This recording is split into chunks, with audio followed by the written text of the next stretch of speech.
What's up, guys? Rick here with your betting and one and done preview for this week's Sanderson Farms Championship. We'll do like we do every single week. We'll go through some outright bets. We'll look at some head-to-heads. We'll give an update on the Run Good one and done standings, and then talk about some options for you to deploy in your one and done this week. A couple of housekeeping items off the top. There is a Sanderson Farms live chat on Wednesday at 3 p.m. Eastern time on the Rick Run Good YouTube channel. You can go there right now. You can drop your questions in, and we'll spend an hour or so going through all the updates, all the questions. That'll again happen on Wednesday at 3 p.m. Eastern time. Additionally, since this is the betting preview, I've partnered with William Hill to offer you a $500 free bet. That is one of the best promotions I have seen out of William Hill thus far. Right now, it only applies if you are in New Jersey. You do not have to use it to bet on golf. You can use it to bet on anything that you'd like. Just use the promo code RICK500 when you sign up, or go to rickrungood.com/willhill for more information.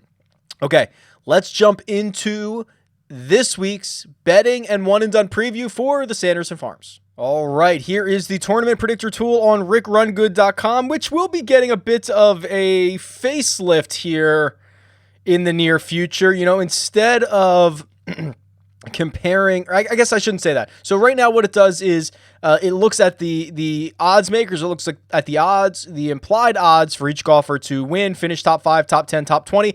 And then it looks at their history, their strokes gain numbers, and determines how likely they are to get to those potential winning scores, or the score for it to be a top 5, a top 10, or a top 20.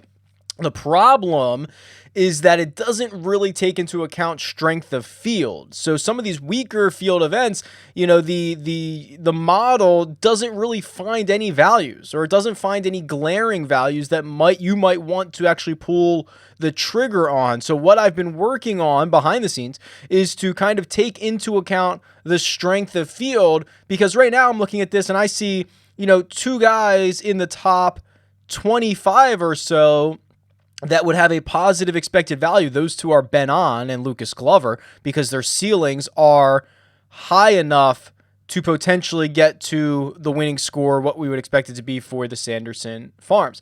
Now, the problem is it doesn't really take into account that someone has to win this golf tournament, right?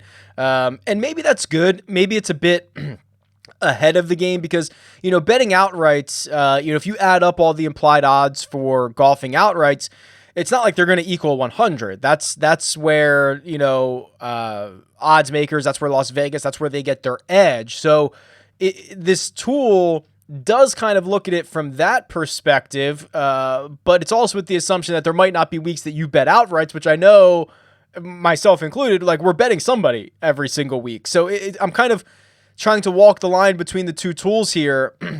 So I've got a couple of ideas for the future of how we can work this out, but let's talk through the farms for this week. Scotty Scheffler, 11 or 12 to 1, depending on where you are getting him. The withdrawal of Louis Oosthuizen, I didn't see too much movement. Maybe Zach Johnson went from 28 to 25.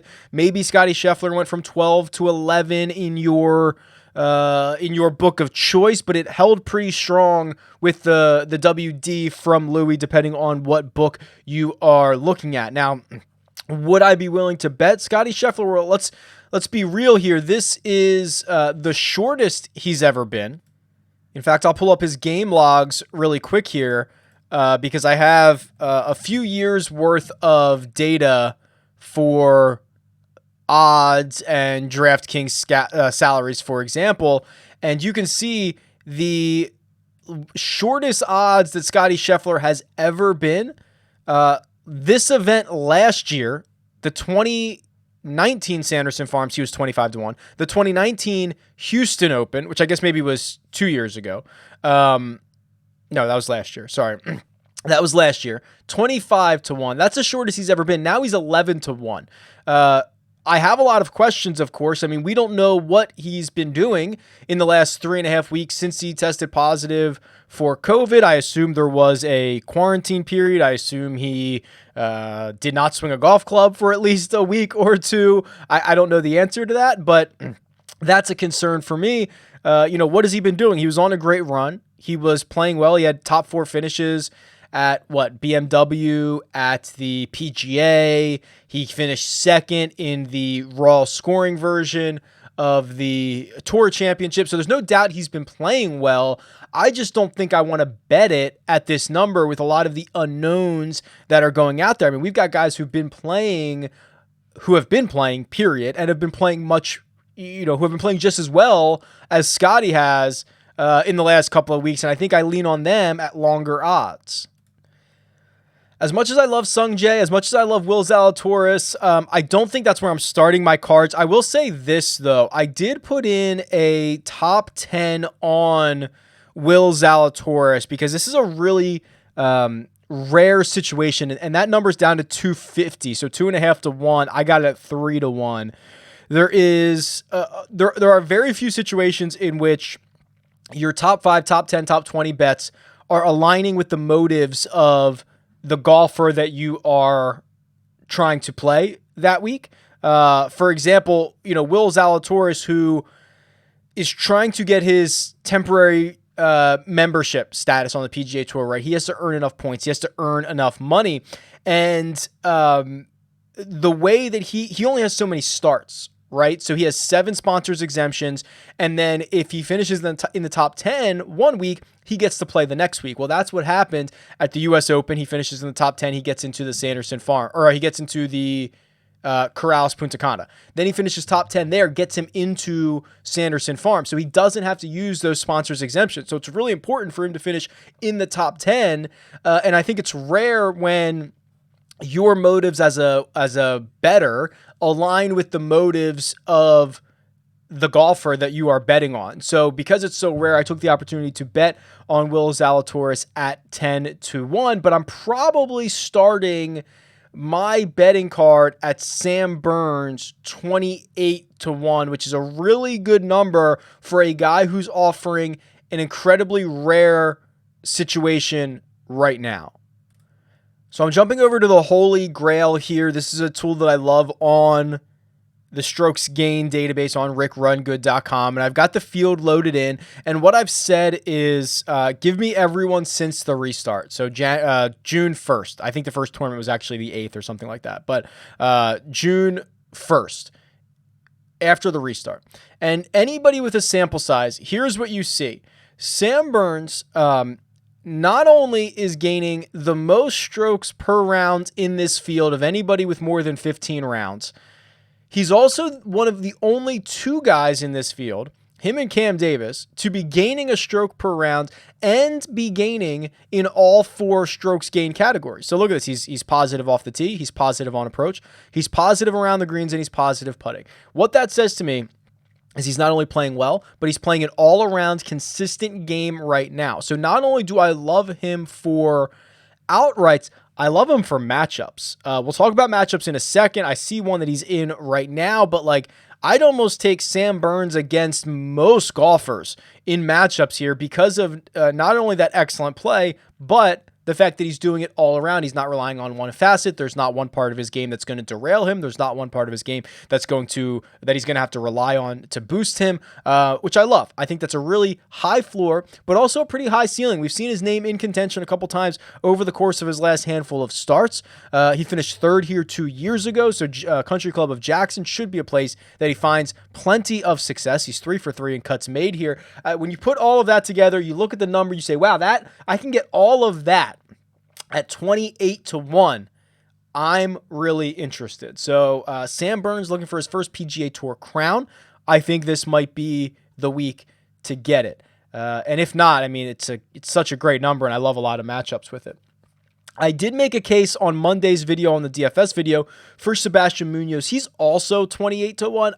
I can get there. I think that Munoz has been playing much better than we might even want to give him credit for. Let me pull up his numbers here really quickly. His lead-in form from when he won this event last year, I would actually argue it's much better this time around. And his top 15, top 20 finishes have been in much better tournaments than it was last time around at Sanderson Farms. I mean, he played well at the Northern Trust, top 20 there, and then back-to-back top 10s at the BMW and the Tour Championship. Now, the Tour Championship obviously had the staggered start, but I think he actually outpaced. I think he did even better than 8th when it came to the raw scoring portion of this, because he started like 20th at that event with the staggered starts. So Munoz has been playing really well. Obviously a place that fits him, but when I look at this and say I probably can only bet one of these guys at 28-1, either Sam Burns or Sebastian Munoz, I gave the nod to Sam Burns. Then when the numbers first came out, some places had Doc Redman at like 45-1. I see him at 35-1. I see him at 33-1. Let me check one more place. Let me see what Will Hill has. Will Hill has him at 33. Okay, so that's kind of where he's hovering right now. So I got him quickly at 45. I love it, right? I mean, the two top 3 finishes in his last 3 starts. The fact that he's a great ball striker. I think maybe this number's drifted a bit because we didn't see him play at the U.S. Open. We didn't see him play in Corrales. We haven't seen him play since Safeway, where he did notch one of those top 3 finishes, or one of those third place finishes. That to me is, he's such a guy. I talk about him all the time. The game's maturing. He's knocking at the door. He's going to win soon. So that's kind of where I focus my card. You could excite me about a Cameron Davis, who again is a similar knocking at the door type player. Was in contention on Saturday or Sunday at the Wyndham, kind of fell apart a little bit, but it's building that scar tissue, and the fact that he's the other golfer with Sam Burns that since the restart has gained 1 stroke per round, and he's done it in all 4 categories. That's really exciting stuff. And that's kind of where I focus the vast majority of my betting card. I like to keep a tight card. I like same as like when I'm building my lineups. I like to keep it tight. But then the last guy, and he got steam immediately when the salaries dropped, immediately when the odds came out. Davis Riley. Davis Riley was part of the DFS preview. I think I put him in the sleeper video. I mean, we have to keep talking about it. And rarely, I think what I want to illustrate is rarely do I ever even talk about guys this deep. And I think it's warranted. Like it's usually not warranted for me to talk about a guy who is 200-1. Right now he's 130-1 on DraftKings. He is 125 on Will Hill. He opened up at 225 at some places. His number was all over the place. I know it's been bet down. But so here's the thing: the fact that I'm even talking about a guy this deep, I think is noteworthy. What's also noteworthy is when you're betting outrights, you need guys that can actually win the golf tournament.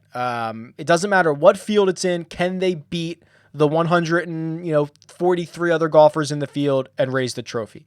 Well, Davis Riley's done that twice already this year on the Korn Ferry, which, as you know, I think the line has never been more blurred between the Korn Ferry Tour and the PGA Tour. Then you get the fact that he's played here. One of his few PGA Tour events has been the Sanderson Farms. He finished T39 last year, and it makes sense because he's a Mississippi kid. He's from Hattiesburg. He's in Jackson this week. I mean, I feel like I don't know if he's going to win the golf tournament, okay? I mean, I think it would be pretty incredible if he did. It would change the trajectory of his career. It would get him his exemptions on the PGA probably a full year earlier. Like, it would be a big deal for him. But when you're talking about 200-1 to win, or even what he's at now, 125, 130, you're talking about a top 5 number, 33-1. A top 10 number at 14-1. That's still longer than Scotty Scheffler to win this golf tournament, or Sungjae Im to win this golf tournament. What's his top 20 number? Davis Riley, top 20, 7-1. I mean, you don't get odds like that on a top 20 for a guy that I think has pretty significant upside here. So interesting to see how that ends up panning out, but I think he's a name we certainly have to talk about. All right, let's jump over to the head-to-head matchups tool, and what you'll notice about this is because this tool relies on the strokes gain data, there was no update from last week. So if you're using a very short period of time, not having the Corrales data, because it didn't exist, not just because I don't want to show it to you, will impact some of these calculations. Now, I use a bit of a longer time frame. I like to do, maybe since the start of 2020, but like if you change this to be the restart or anything closer than that, and it gets really, really volatile, it's going to become even more volatile for the golfers who played last week because we don't have that data. So let's look at some of the matchups that we have. And I do have this Sam Burns one here. So I mentioned I like Sam Burns in a lot of matchups just off the gut, off the statistical profile. Let's actually look at Sam Burns versus Corey Connors, because that's the one that I'm seeing online right now. And Corey Connors has missed 4 of his last 6 cuts. Yeah, wow. This actually still gives the nod to Sam Burns, even though he's still not getting credit for that play he had last week at Punta Cana, where he finished, what was he last week? 13? Doesn't get credit for that in the head-to-head model, but still, I have him beating Corey Connors 56% of the time. I have his projected money line, or what his true money line should be, around minus 130. I see him at minus 118 right now, so I actually think his win probability might be better than 56%. I think this is a bet for me, and my gut tells me that I should be trying to get as many Sam Burns matchups as possible, which I think I will do as well. Let's do, I was going to do Scotty Scheffler versus Sungjae, but I feel like that's a situation where the model, it's going to be tough for the model without Scotty playing the last couple weeks, the outside circumstances that we have going on with his positive test. I'm not sure that's a great one to actually model. Let's do Brian Steward versus Luke List, because Luke List is catching some steam the last couple of weeks, playing well. Let's see what we got here. All right, I have Luke List winning this matchup 52% of the time, which puts his money line at about minus 108. DraftKings has him at minus 134. So I don't have him being that big of a favorite. So Brian Stewart at plus 100, still probably not something I'd want to bet, but if you force me to, if you require me to pick one of these two, I think it would be the Brian Stewart side. This is closer than I think the odds makers are indicating. And then let's do one more. Let's see if we can do, let me see here. Munoz versus Benny On, who Benny On, I like just as kind of like a sleepy little pivot in GPPs. But I do like Munoz as well. And it's very close. Munoz is minus 118. On DraftKings, Benny On is minus 112. I have it pretty similar too. I have Munoz winning this 51.7% of the time, minus 107. Probably not going to get a bet from me. So I'll try to load up on Sam Burns and then see kind of what else comes down the pike here. I can run a bunch of these through the model later. Let's talk one and done. Let's give an update on the Run Good one and done, which you can find the standings on RickRunGood.com/OAD. Sweet Dank still holds his lead. He had Bryson at the U.S. Open. I believe Logan Dempsey also had Bryson at the U.S. Open. They hold on to their lead, 2.3 and 2.2 million respectively. Pretty big gap between the third place guys, but we're only 3 tournaments in. So there was no Hudson Swafford picks last week. There were no Tyler McCumber picks last week. So Mackenzie Hughes, his $276,000 for all intents and purposes won on the Run Good one and done last week, because that was the most money that anybody got. And there were a lot of you. Aggie 1988, Burkbo, Better Than Most, Call Me Matt. I mean, there's literally, I think, 25 of you. Sofa Sunday, Tim A, T-Power 15. You guys all got the $276,000.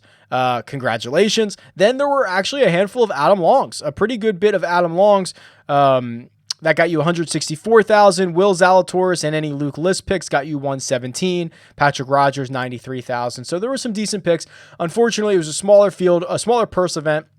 The fact that 276,000 was the most anybody got. So you certainly weren't out of it if you didn't, you didn't lose too much ground if you didn't have anybody who made the cut, for example, last week at Corrales. But we are on to this week at the Sanderson Farms. And here's the thing. I think, we've done the DFS video. We've done the sleepers, we've done, the first part of this betting preview. I think it's pretty clear where my allegiances lie. Sam Burns, Sebastian Munoz, Doc Redman. So you're trying to figure out, now we turn our attention to the one and done strategy of this. Is it a situation where we should be running out Scotty Scheffler, the shortest he's ever been? I could see that. So we talk a lot about natural fits. Is there a natural fit for Scotty Scheffler? The answer is no. And that's not a bad thing. It's actually a testament to his game. He's so good. The game kind of translates everywhere, right? So if the game translates everywhere, should we run him out in a situation where he is half the odds he's ever been? My brain would indicate yes, that's exactly what we should do. We should just run out Scotty Scheffler right here. Try to get the, I don't know, 1 point. What did Munoz win for this last year? Was it 1.1? He got, let's see, Sanderson Farms. Did I skip it? Here we go. Yeah, he got 1.1, 1.18. So if you told me, I've got a 1 in 12 crack at 1.1 million from Scotty Scheffler and he doesn't have any other natural fits, I get it, right? I think in a vacuum, that's the best strategy, but we don't live in a vacuum. You've got to take into account, what has he been up to? He hasn't played in 3.5 weeks. We haven't seen him. If you're not worried about that, if you don't care, if you think, you know what, he probably started swinging 2 weeks ago, he's probably played, it's fine. I think you have to roll out Scotty Scheffler. I think that's the best one and done strategy, quite frankly. Sung Jae's a little bit different. He's not the odds on favorite here. I think that I'd prefer to see him in better form, right? Maybe when we get back to that Florida swing, maybe an API, maybe a Honda Classic. I think so highly of him. I think you can roll him out everywhere. So I'd rather almost see him in better form before I roll him out. Will Zalatorius, he kind of told us he was tired, right? He kind of told us he was tired at Corrales. He was able to backdoor his way into a top 10. I'm not as excited to roll him out this week. Maybe in a couple of weeks, if he gets into a smaller field event or a weaker field event and he's got on a sponsor's exemption and he's a bit more well rested, he's no longer your betting favorite. But for me, again, Burns and Munoz, I think, make a lot of sense. I think Doc Redman make a lot of sense. Munoz is probably the most natural fit, right? He's playing well. He's playing better than he was last year when he won this event. He's won here. So, I think Munoz is actually the most natural fit. I think Burns is one of the best plays, but I think in strategy, Scotty Scheffler is probably the guy. So that's what I've been wrestling with over the last couple of days, trying to figure out if I actually do want to roll out Scotty Scheffler or not. And I have a bit more time to decide before the deadline. I don't know what I'm going to do yet. So I will have to make that decision. I don't know. Maybe you can help me out. Maybe you tweet me at RickRunGood or leave a comment below and let me know what we're doing with Scotty Scheffler. He's kind of the linchpin here. If you decide not to use him, or if you decide to use him, it's very simple. If you decide not to, kind of makes our decision-making process a little bit different, and we kind of go a couple different paths. But let me know what you think. Tweet me or leave a comment below. This has been your Sanderson Farms betting and one and done preview. Best of luck this week, and I'll talk to you guys soon.